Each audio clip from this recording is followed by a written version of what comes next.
going to go fishing. Don't forget to like and subscribe. And my hook kind of just got tangled, so I'm gonna unhook it right now. I'm looking for my socks off. Guess I gotta go in the water.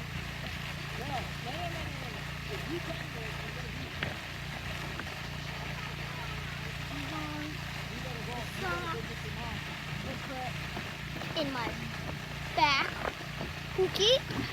Put you guys. Alright.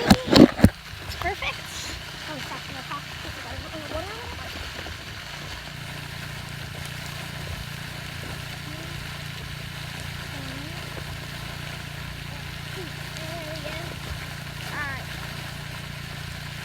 Alright.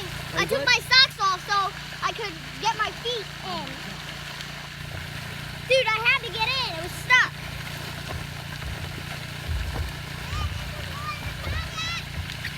What? No. Alright, guys.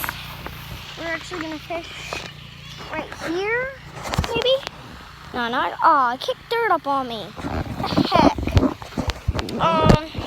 So I will let you guys know how we do at the end of fishing. Tell you if we caught anything or not. Thanks for being awesome. Bye. See you in the next video, part 2. Bye. Well, actually, this is part 2. We're going to do a part 3 of the results. So we made the fish trap. That kind of didn't work very well. And so yeah, peace. Woo.